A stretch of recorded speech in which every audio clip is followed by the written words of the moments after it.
Hello বন্ধুরা, welcome back to my channel Kunja Vidyalaya. আজকে আমরা আমাদের এই অ্যাডভান্স ইংলিশ লার্নিং সেকশনের একটা খুবই গুরুত্বপূর্ণ সেকশনে আমরা যেতে চলেছি। সেটা হলো ভোক্যাবুলারি বা শব্দকোষ। এই শব্দকোষের বিভিন্ন ওয়ে আছে।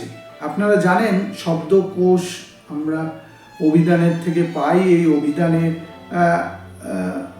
হাজার হাজার ওয়ার্ডস আছে যেগুলো কিনা আমরা ব্যবহার করতে পারি। সেইগুলোর ব্যবহার আমরা শিখব। আমরা আরও কিছু ইন্টারেস্টিং জিনিস যেগুলো আমরা পরবর্তী ভিডিওতে শিখব, এই ভিডিওতেও শিখব, সেইগুলো আমরা চলুন শুরু করা যাক। তো সবার আগে আমরা আজকে যেটা শিখব সেটা হলো ব্যাকরণের প্রবাদ বা ইংরেজিতে যাকে বলে প্রোভার্বস। এই প্রোভার্বস হলো একটা শব্দ গুচ্ছ বা ফ্রেজ অফ ইংলিশ ওয়ার্ডস, যেটা ব্যবহার করে আপনার ইংরেজি ভাষার ব্যবহারটাকে আরো বেশি অলংকারিত করতে পারেন। আপনার যে ইংরেজি ভাষায় দখল আছে সেটা আপনি প্রমাণ করতে পারেন। আজকে আমাদের এই আলোচনায় আমরা কিছু ইংরেজি প্রবাদ নিয়ে আলোচনা করব, যেগুলো সচরাচর শোনা যায় না, যেগুলো খুবই বিরল। শুধু তাই নয়, আমরা এই প্রবাদগুলোর ব্যাকরণগত গঠন, ভাবার্থ নিয়ে বিস্তারিত আলোচনা করব। চলুন শুরু করা যাক। প্রথমে আমরা একটা সেকশনে এগিয়ে যাই, সেটা হলো আর্কেটিক গ্রামাটিক্যাল স্ট্রাকচারস, মানে প্রাচীন ব্যাকরণগত গঠন। এই প্রাচীন ব্যাকরণগত গঠন শিখতে গিয়ে প্রথমেই আমরা দেখব কিছু প্রবাদ যেগুলো প্রাচীন গ্রামারে মানে ব্যাকরণে ব্যবহৃত হতো। এখন সেগুলো খুবই বিরল। সেই মর্মে প্রথমেই আমরা শিখতে চলেছি সেটা হলো সাবজেক্টিভ মুড। সাবজেক্টিভ মুড, ধরুন একটি প্রবাদ, were it not for hope the heart would break। এর মানে আশা না থাকলে হৃদয় ভেঙে যেত। এখানে were it not হলো সাবজেক্টিভ ইনভার্সনস, যা if it were not এর বদলে ব্যবহার করা হয়েছে।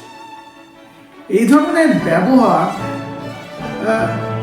খুবই কম দেখা যায়, কিন্তু প্রবাদগুলোতে এর অস্তিত্ব প্রাচীন ভাষার নিদর্শন দেখা যায়। তো এবারে আমরা শুরু করি, যেখানে আমরা দেখব কিছু এক্সাম্পলস মানে উদাহরণ। উদাহরণে প্রথমেই আমরা যে উদাহরণটা দিতে পারি যে and it please your worship। এর মানে হলো যদি আপনার অনুগ্রহ হয়। এই সাবজেক্টিভের একটি প্রাচীন উদাহরণ। এই প্রাচীন সাবজেক্টিভ মুড হলো, এখানে আপনারা লক্ষ্য করে থাকবেন, এখানে and it please your worship, এখানে and শব্দটি প্রয়োগ করা হয়েছে। এই and শব্দটি হলো এখনকার দিনের if এর পুরনো রূপ। এবারে এখানে and এর পরিবর্তে এখনকার দিনে হলে এটা হতো if it please your worship। পরবর্তী যে উদাহরণটা আমরা দিতে পারি যে God save the Queen, God save the Queen, এটা ব্রিটিশ একটা ন্যাশনাল অ্যান্থেমের একটি line, God save the Queen, এটাই ন্যাশনাল অ্যান্থেমের subtitle, I mean the title. তো এখানে গড সেভ দ্য কুইন এটা একটা সাবজেক্টিভ ভার্ব। এই সেভ হলো এটি একটি ইচ্ছা বা আবেশ প্রকাশ করে। Suffice it to say, suffice it subjunctive আছে যা একটি কাল্পনিক পর্যাপ্ততা প্রকাশ করে। এবারে আমরা শিখি একটা আরেকটা জিনিস, যেটা হলো ইম্পার্সোনাল কনস্ট্রাকশনস। আরেকটি উদাহরণ যদি আমরা দিই, methinks the lady doth protest too much, এর মানে আমার মনে হয় মহিলাটি অতিরিক্ত প্রতিবাদ করছে। এখানে methinks একটি ইম্পার্সোনাল ভার্ব, এর মানে আমার মনে হয়, methinks। এই ধরনের গঠন আগে খুব প্রচলিত ছিল, কিন্তু এখন প্রায় বিলুপ্ত। দুটো এক্সাম্পল দিই, যেমন ইট irks me, irks যে শব্দটা IRKS, এই irks মানে বিরক্ত করা। ইট এখানে নির্দিষ্ট কোনো বস্তুকে বোঝায় না, ইট এখানে কোনো বস্তু বোঝাচ্ছে না, এবং irks মানে বিরক্ত করা। 2 নম্বর এক্সাম্পল যদি আমরা দিই, ইট boots not, এখানে boots মানে কাজে লাগা। এই বাক্যের মানে এটি কোনো কাজে লাগা না, ইট boots not।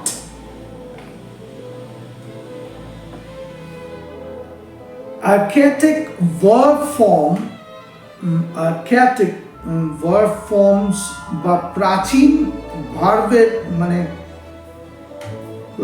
ভার্বের যে ফর্মগুলো, সেগুলোর মধ্যে একটি খুব ভালো উদাহরণ হলো whoso diggeth a pit shall fall therein, এর মানে যে গর্ত করে সে নিজেই তাতে পড়বে। এখানে digits হলো DIGGETH,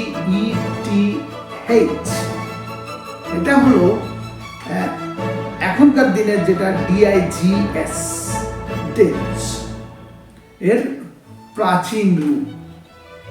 এখানে ETH শেষে হয়, শেষ হওয়া এই ভার্বগুলো আগে খুব প্রচলিত ছিল, কিন্তু এখন এস শেষে ব্যবহৃত হয়।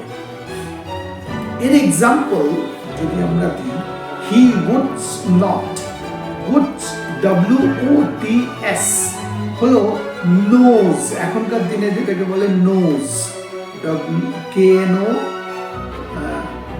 KNOWS, নোজ এর প্রাচীন ব্যবহার।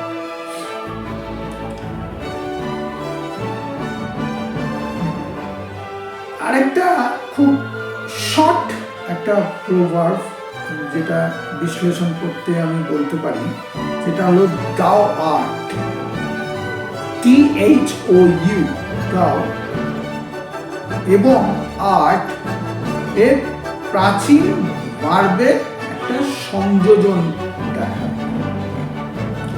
এবারে আমরা কিছু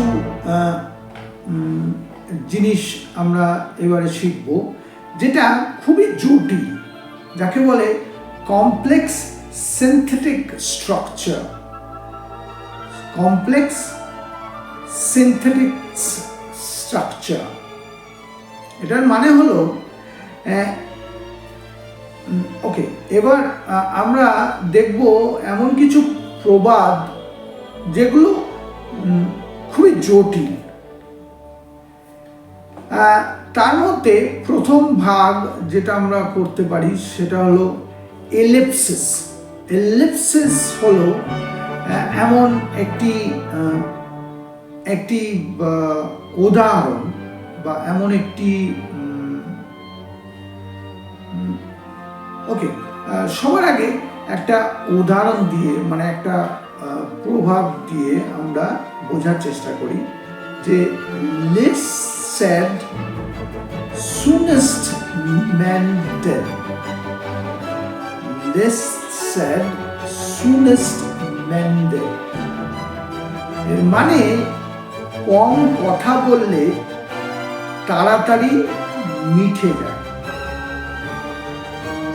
কম কথা বললে তাড়াতাড়ি মিটে যায়। এখানে দ্যাট হুইচ ইজ অংশটি বাদ দেওয়া হয়েছে। এখানে আমরা দেখতে পাচ্ছি না দ্যাট হুইচ ইজ। এই ধরনের এলিপসিস সাধারণত প্রবাদগুলো সংক্ষিপ্ত ও শক্তিশালী করে তোলে এই ওয়ার্ডসগুলো।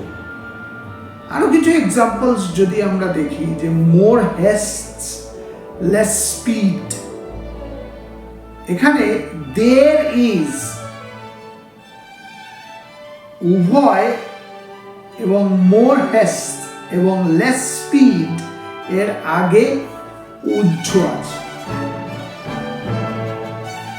ওয়ান্স বিটেন টুয়াইস সাই, এখানে ইফ ওয়ান ইজ উজ্জ আছে। এবারে আমরা কায়াজমাস, একটা ভাগ কায়াজমাস, এই ভাগটা বোঝার চেষ্টা করব। এই ভাগটায় আমরা দেখব একটা প্রভাব দিয়ে আমরা বোঝার চেষ্টা করি। When the going gets tough, the tough get going. When the going gets tough, the tough get going. এর মানে যখন পরিস্থিতি কঠিন হয় তখন শক্তরা এগিয়ে যায়। এখানে গোয়িং গেটস টাফ কে যদি এ এবং বি ধরি এবং টাফ গেট গোয়িং সেটাকে যদি বি এবং এ ধরি,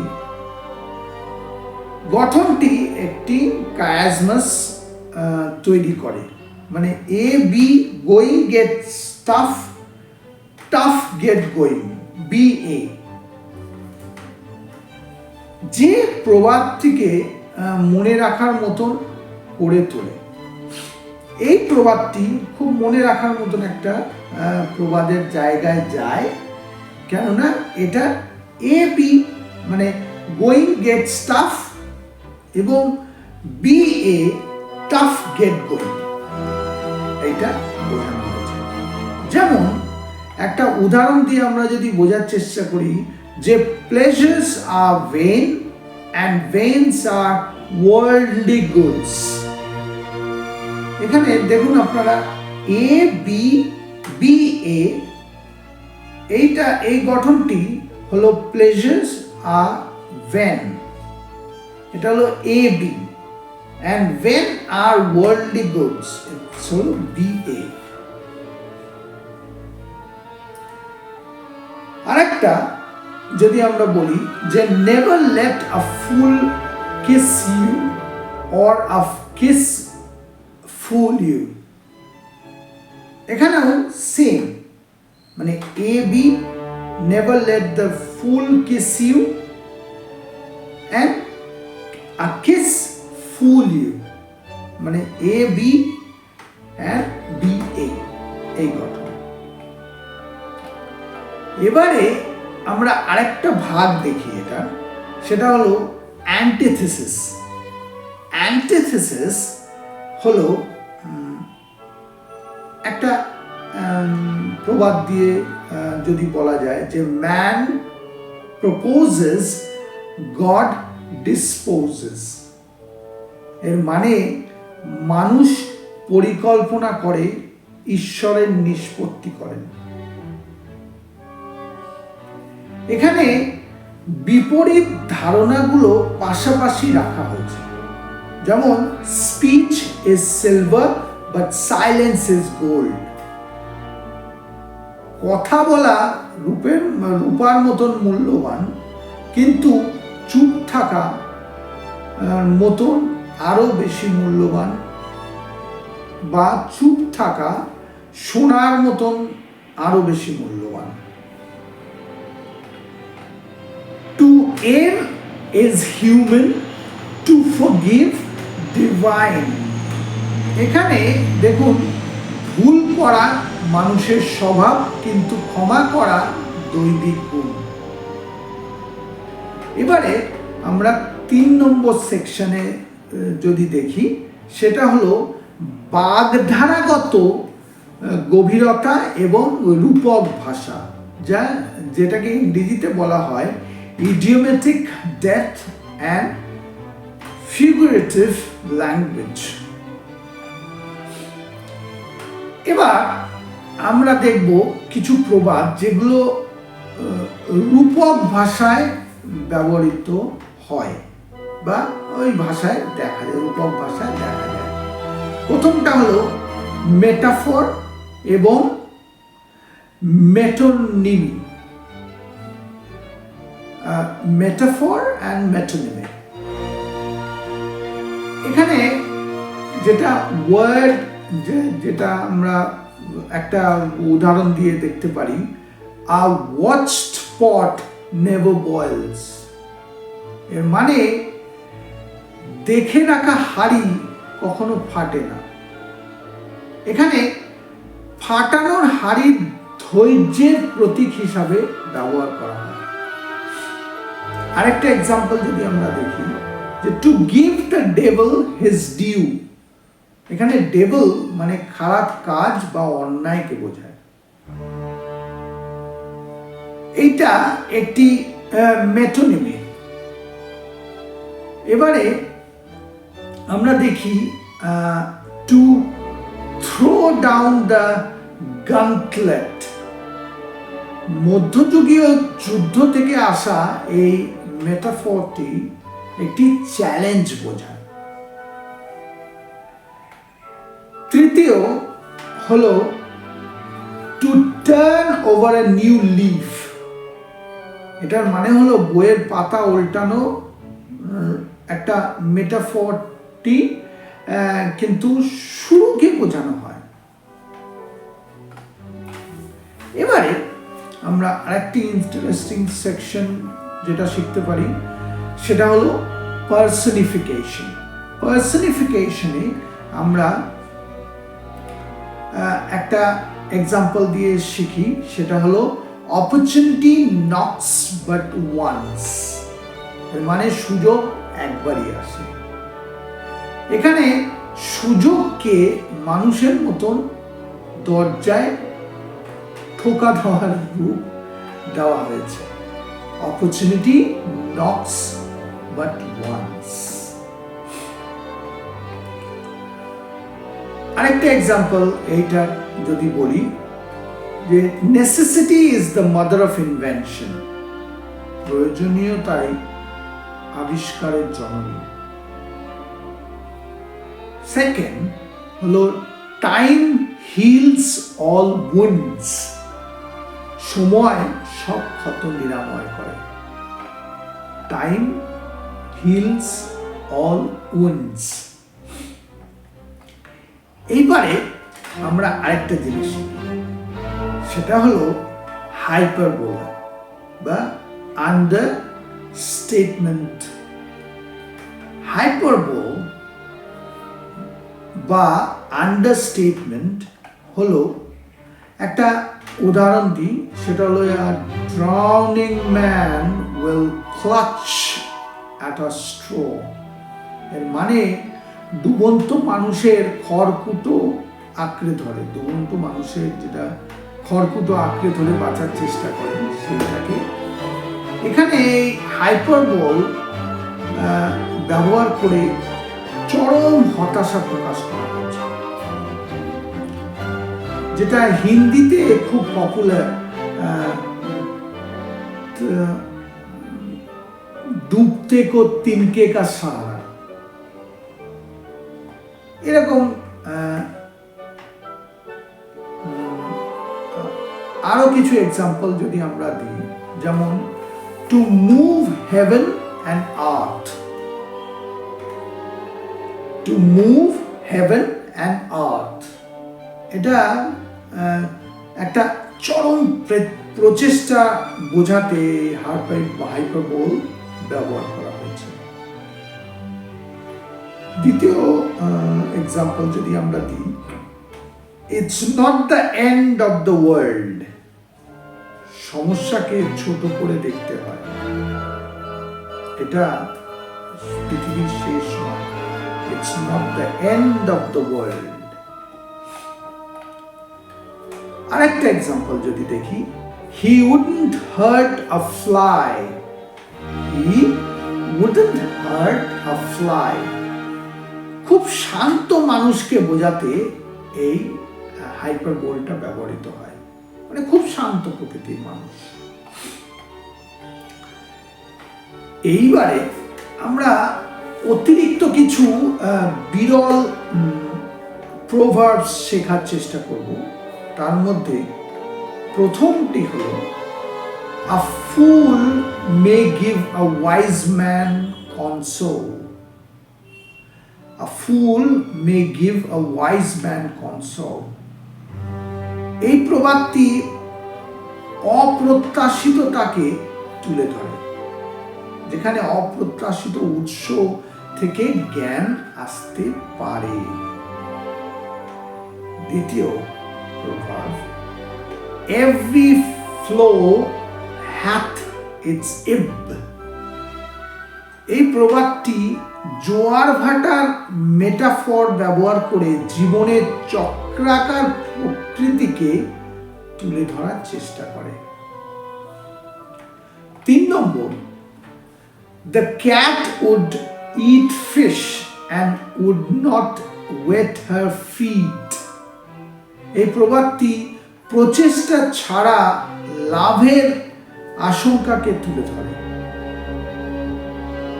The cat would eat fish and would not wet her feet. Next, যেটা আমরা শিখতে পারি সেটা হলো, he that would eat a kernel must crack the nut. He that would eat the kernel must crack the nut. এই প্রবাদটি অঙ্কিত ফলাফল অর্জনের জন্য প্রচেষ্টার প্রয়োজনীয়তাকে তুলে ধরে। 5 নম্বর হলো, a little pot is soon hot. এই প্রবাদটি মেটাফর ব্যবহার করে বোঝায় যে ছোট জিনিস বা ছোট মানুষ দ্রুত উত্তেজিত হতে পারে। এবারে আরো কিছু প্রবাদ আমরা দেখি, এবং প্রবাদ যেহেতু আপনারা জানেন যে প্রবাদ বা প্রোভার্বস ইংরেজিতে, এটা কিছু কালচার থেকেও আসে। মানুষের যে কালচার, সেই কালচার থেকেও এই প্রবাদগুলো উৎপত্তি হয়ে থাকে। একটি প্রবাদ যদি আমি বলি, a cat may look at the king. A cat may look at the king. এই প্রবাদটির অর্থ হলো, একজন ব্যক্তিও উচ্চ মর্যাদার ব্যক্তিকে দেখতে পারে। অর্থাৎ আমরা সবাই সমান। এই রবীন্দ্রনাথের ভাষায় বলা হয় যে আমরা সবাই রাজা, আমাদের রাজার রাজত্বে। সেই আমরা সবাই সমান, কেউ কারোর থেকে কম নয়। এটা ইংরেজিতে বলা হবে a cat may look at the king. উদাহরণে যদি কেউ আপনাকে বলে তুমি আমার সাথে সরাসরি কথা বলতে পারো, কিভাবে? তাহলে আপনি বলতে পারেন, well, a cat may look at the king. যদি চমকে জিজ্ঞাসা করে, একটা বড় মর্যাদার কেউ জিজ্ঞাসা করে যে আচ্ছা তুমি আমার সাথে সরাসরি কথা বলতে পারো কিভাবে, তখন আপনি এইটা ব্যবহার করতে পারেন যে well, a cat may look at the king. Look at a king. দ্বিতীয় প্রবাদটি, এই প্রবাদটি খুব ইন্টারেস্টিং, আমার খুব প্রিয়। কেন প্রিয়? কেননা এই প্রবাদটি এসছে আমাদের ভারতবর্ষ থেকে, আমাদের দেশ ভারতবর্ষ। এই প্রবাদটি হলো, the cobra will bite you whether you call it cobra or Mr. Cobra. The cobra will bite you whether you call it cobra or Mr. Cobra. এর অর্থ হলো বিপদকে আপনি যে নামেই ডাকুন, যে নামেই ডাকুন না কেন, সে বিপদটি আসবে। এই উদাহরণে যেমন কেউ আপনাকে যদি বলে এটি সমস্যা নয়, এটি একটি চ্যালেঞ্জ, তাহলে আপনি কি বলতে পারেন? তখন বলবেন যে ঠিকই বলেছেন বন্ধু, cobra will bite you whether you call it cobra or Mr. Cobra. এরপরে তৃতীয় প্রবাদটি হলো, the best place to find a helping hand is at the end of your own arm. The best place to find a helping hand is at the end of your own hand. Own arm. এই প্রবাদটি সাধারণত একটা স্বনির্ভরতা শেখায়। অর্থাৎ নিজের সাহায্য নিজেই করুন, help yourself, অন্যদের উপর নির্ভর করবেন না। উদাহরণে আপনি বলতে পারেন যে আপনাকে যদি কেউ বলে যে আমার সময় নেই, আমি নিজেই, তুমি নিজেই করে নাও, তাহলে আপনি বলতে পারেন হ্যাঁ, the best place to find a helping hand is at the end of my own arm. এবারে চতুর্থ একটা প্রভাব আমরা দেখি, a blind man will not thank you for a looking glass. A blind man will not thank you for a looking glass. এর অর্থ হলো, যদি কোনো জিনিসের কোনো উপকার না হয় তবে সেটা দেওয়া অর্থহীন। কেউ যদি আপনাকে বলে আমি এই গিফটটি পছন্দ করিনি, তাহলে আপনি বলতে পারেন well, a blind man will not thank you for looking glass.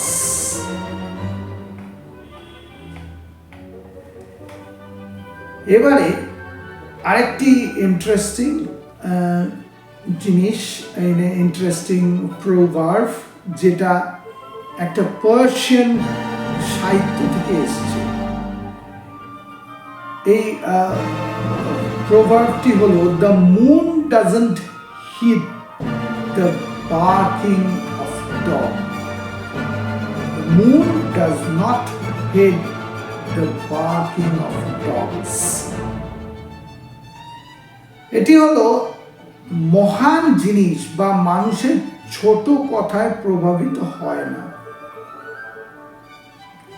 যদি লোকেরা আপনার সমালোচনা করে তাহলে আপনি বলতে পারেন, ছেড়ে দাও, the moon doesn't heed the barking of dogs.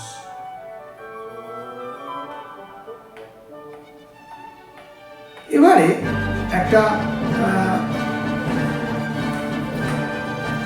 প্রবাদ যেটা আমরা শিখতে পারি সেটা হলো যে the fish said, I have much to say, but my mouth is full of water.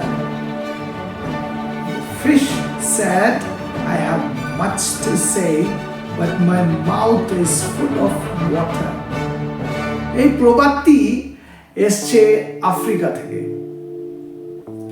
এর অর্থ হলো কখনো কখনো আমরা বলতে চাই কিন্তু বলতে পারি না।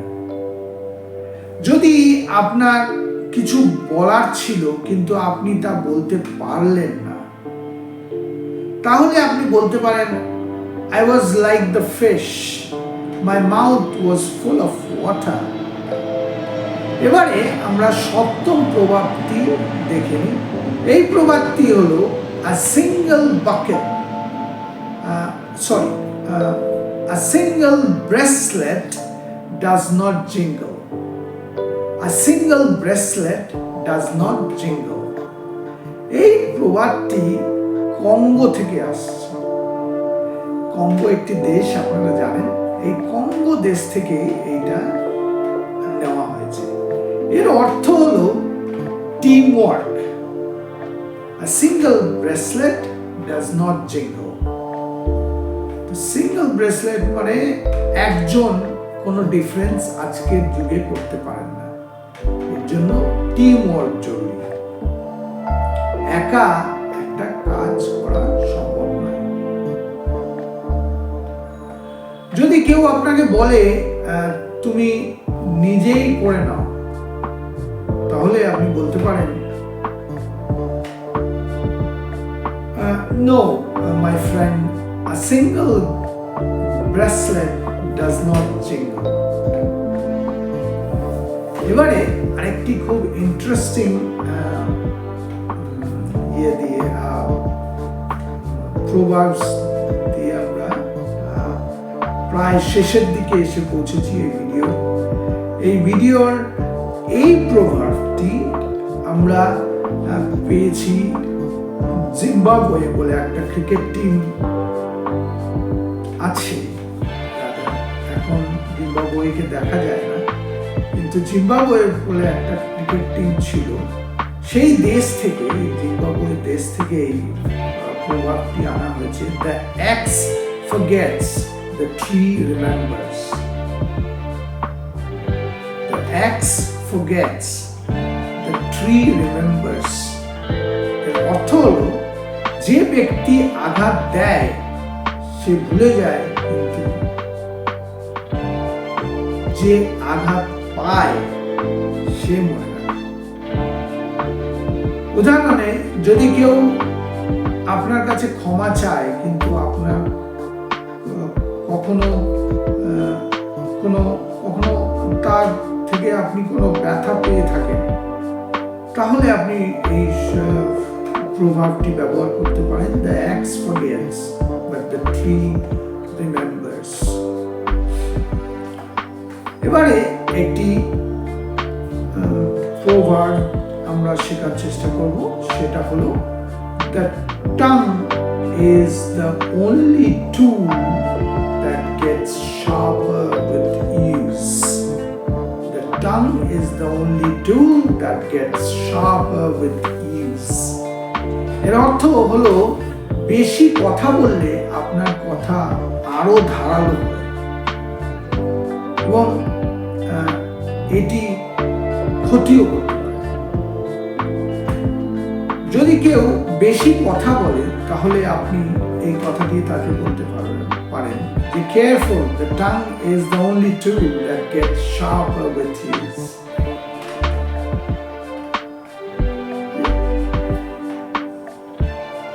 তো আজকের মতন এইটুকুই থাকলো। আপনাদের আমি রিকোয়েস্ট করব আবার প্লিজ, আপনাদের যদি ভালো লেগে থাকে প্লিজ লাইক করুন, শেয়ার করুন আপনাদের প্রিয়জনদের সাথে, বন্ধু বান্ধব আত্মীয় স্বজনের সাথে, যাতে তারা নতুন করে আবার নতুন উদ্দীপনায় ইংরেজি ভাষাটা শিখতে পারে। যেহেতু আমরা আমাদের এই ইউটিউব প্ল্যাটফর্মে বাংলায় ইংরেজি ভাষাটাকে রপ্ত করার একটা প্রয়াস চালাচ্ছি, এবং আমাদের ইচ্ছা যে আমরা যাতে প্রত্যেকটি বাঙালির মধ্যে ইংরেজির প্রতি সচেতনতা প্রকাশ করাতে পারি। তো বন্ধুরা, এই কিছু বিরল ইংরেজি প্রবাদ যা আপনার ইংরেজিকে আরো আকর্ষণীয় করে তুলবে, এগুলো আপনার দৈনন্দিন জীবনে ব্যবহার করে দেখুন, এবং আপনারা প্লিজ কমেন্ট করুন এর মধ্যে কোন প্রবাদগুলি আপনি ব্যবহার করেন আপনার দৈনন্দিন জীবনে, এবং প্লিজ আমাকে লিখে পাঠান এই প্রবাদগুলো যেগুলো আপনার পছন্দ। এই কোন প্রবাদটি আপনার সবচেয়ে বেশি পছন্দ এবং পছন্দ হয়েছে এখানে প্রবাদগুলোর মধ্যে। এবং এই ভিডিওটি যে আপনি আপনার একটা লার্নিং হিসাবে, আপনার একটা শিক্ষা হিসাবে নিতে পারেন। পরবর্তী আরো অনেকগুলো ভিডিও আমরা এই ভোক্যাবুলারির উপরে আনতে চলেছি, এবং এইগুলো শিখে আপনি আপনার ইংরেজি ভাষা দক্ষতাটাকে আরো বাড়িয়ে তুলতে পারেন। তাহলে আগামী ভিডিওগুলোতে আবার দেখা হবে। তার আগে পর্যন্ত please keep learning and happy learning to all of you. Bye bye. ভালো থাকুন।